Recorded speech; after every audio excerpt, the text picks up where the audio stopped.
एक जंगल में एक डाकू रहता था। सुना था कि वो बहुत बड़ा डाकू था और उसका काम था लोगों की हत्या करना, मर्डर करना, उठाए किसी का भी गला काट दिए। और वो उसके गले में पहनने वाले, क्योंकि प्राचीन काल में ज़्यादातर लोग सोने को बहुत ज़्यादा महत्व देते थे और लोग सोने के ज़्यादा आभूषण पहनते थे, ऐसा ही एक खूंखार जानवर उस जंगल में रहता था। बहुत से लोगों का कत्ल किया था उसने, गले का हार बेचना, और उस मामूली हार के लिए वो हत्या तक करता था। तो बुद्ध ने उसी जंगल से गुजरना पसंद किया, क्योंकि उसने सुना था कि यहाँ पर बहुत बड़ा डाकू रहता है जो सैकड़ों लोगों को मार चुका है। और बुद्ध के सामने जब वो आया तो उसने बुद्ध पर भी तलवार उठाई। तो बुद्ध जैसे शिक्षक ने कहा, क्योंकि वो तो शिक्षक था, बोले मुझे बेशक मार यार, लेकिन मेरे सवाल का जवाब दे दे। हमारे देश में सवाल जवाब का सिलसिला यहाँ से शुरू होता है। बोले सबसे पहले बेशक मार, मैं यही खड़ा रहता हूँ, अपने माँ बाप से पूछ और अपने परिवार के लोगों से पूछ। बोले किसके लिए? उन्हीं के लिए कमाता है तू, उन्हीं का पेट पालता है। बोले जिसको तू प्रेम कहता है उससे जाकर तो पूछ कि ये जो तू लोगों की हत्याएं करता है और उनको खाना खिलाते, वो लोग खाना खाते हैं बोले तेरी कमाई का। तू जो मर्डर कर रहा है, हत्या कर रहा है, ये जो बुरा काम कर रहा है, जो पाप कर रहा है, जो पाप का काम कर रहा है, बोले क्या वो लोग भी इसमें शामिल है? बोले क्या वो लोग भी इसमें शामिल होंगे जो तू कर रहा है? बदमाशी का काम कर रहा है, गुंडागर्दी कर रहा है, लोगों का मर्डर कर रहा है और फिर उनको खाना खिलाता है।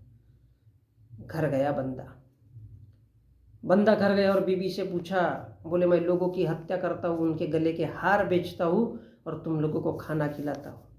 तो बीबी बोले हत्या तो बोले तू करता है, हम लोगों को क्या मालूम कि तू बाहर में जा करके क्या कर रहा है।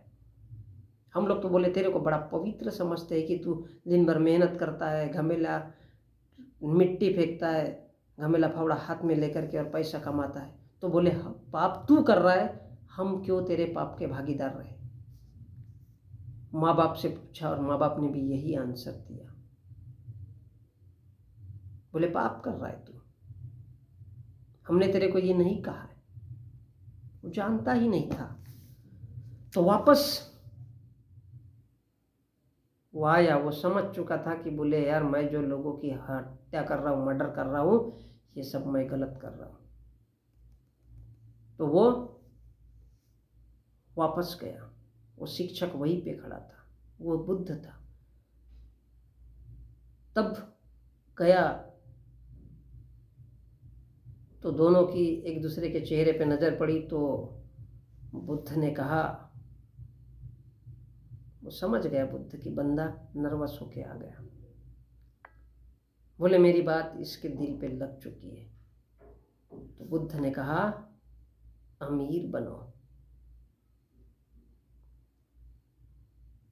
अंगुलीमाल की आंखों में आंसू आए। बोले मैं जो लोगों की हत्या कर रहा हूँ और बोले उनके गले का हार बेच रहा हूँ, उसके बाद उनको खाना खिलाता हूँ, मेरे माँ बाप को, मेरे बीबी को, तो बोले मैं जिसके लिए जी रहा हूँ, जिनके लिए जी रहा हूँ, वो कहते हैं कि भैया गलत तो तू कर रहा है, हम नहीं, हम तो तेरे की हुई कमाई का खा रहे, अब तू सही कर रहा है गलत कर रहा है, ये तेरा पाप कर्म है।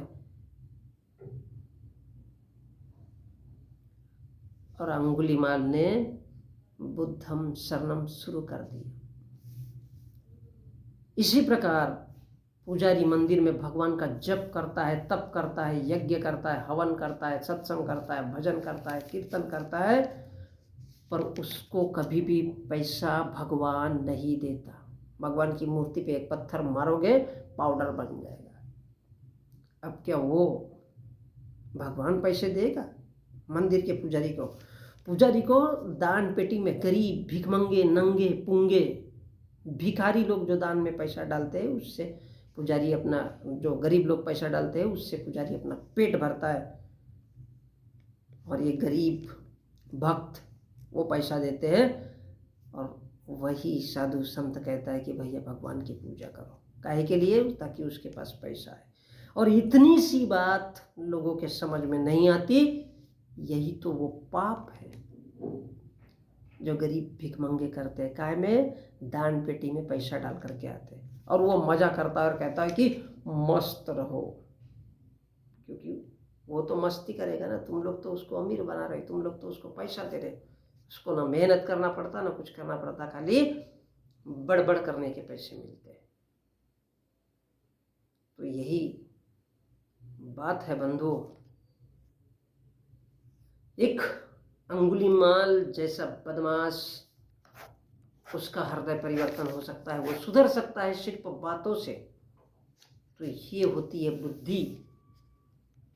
और एक बुद्धि वो भी है जो लोगों को बताया जाता है कि जब करो तब करो, और उससे भी अपने आप पैसा आता है। तो बुद्धि एक उसका सदुपयोग करता है और एक उसका दुरुपयोग करके भी पैसा कमाता है। और इसलिए मैं आप लोगों से कहना चाहता हूँ कि अमीर बनो। अमीर बनने का तात्पर्य पैसा कमाने से नहीं है, या गौर करिएगा मेरी बात पर, कोई संबंध नहीं है। माना कि पैसा कुछ नहीं है, मगर पैसा ही सब कुछ है, लेकिन पैसा भी सब कुछ नहीं होता है।